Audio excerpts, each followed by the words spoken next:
Preta, leader of the Kadishtu wait, what?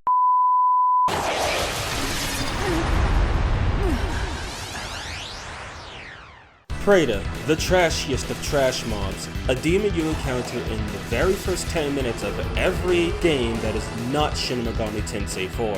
He is usually fused the way that Moment Fusion is unlocked to get a better demon. Sadly, he is weak. That is, if weak means being able to destroy everything that doesn't resist physical.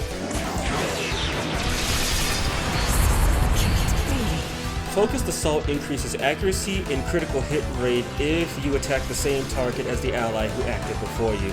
This could explain the common issue of wild Pretas critting in the early game, as they usually go second in their lineups, and if they attack the same target as the previous demon, then you run the risk of dying early on due to a critical hit. You normally won't see the skill in action since Preta is weak to fire and force, which many demons, including the Hydra, have access to.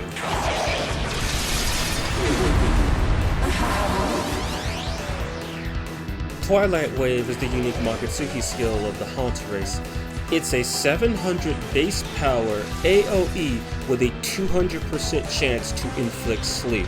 It also can never miss. This skill in the right situation can end fights and destroy any enemy reinforcements in a single blast. Focused Assault also works on this skill, boosting its crit rate as well. I did have a build in mind that incorporated blocking all of his weaknesses and made use of Ice Draco Strike, but after some testing, that build was not too viable since there are plenty other demons that can use Ice Draco Strike, or better yet, Bufu Baryon and Glacial Blast to deal infinitely more damage than Preta can. So instead, I'll just go with the best possible option: pure, raw, physical damage.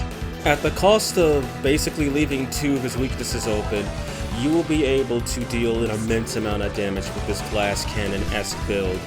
It is very good against single target enemies, and Twilight Wave can also crit similar to Feline Fury, so it can get really bad for your opponent when Preta starts landing those crits and when Focus Assault decides to kick in, or should I say, when you decide to let it kick in.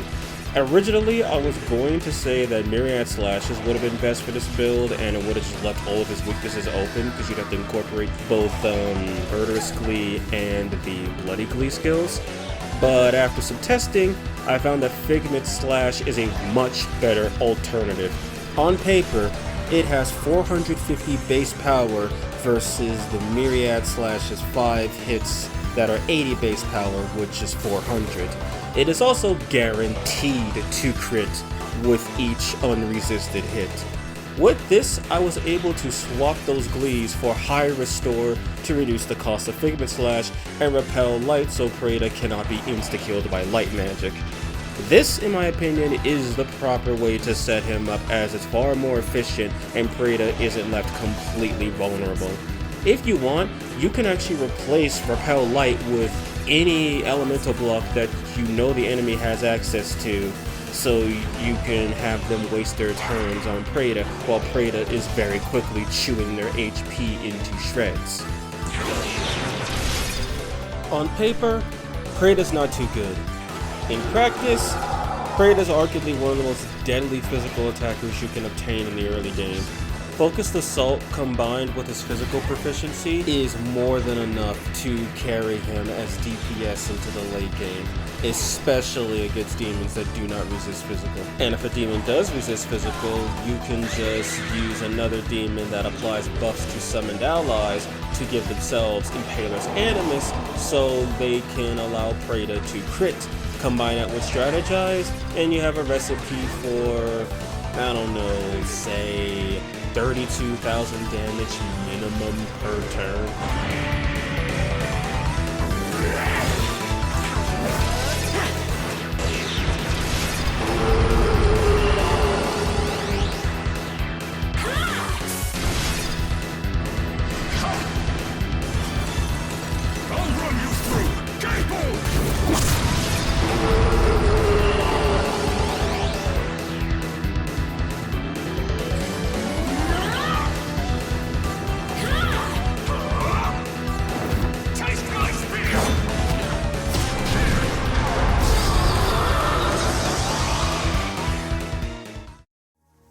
Thank you for watching until the end. If you enjoyed this video, leave a like. It helps the channel out a lot. I also stream Megaten related content at least once a week. This usually involves modded games, challenge runs, classic games, and or blind playthroughs. If you want to bear witness to some truly insane moments in both modern and classic Megaten, hit that subscribe button and click that bell icon to be notified of when I go live.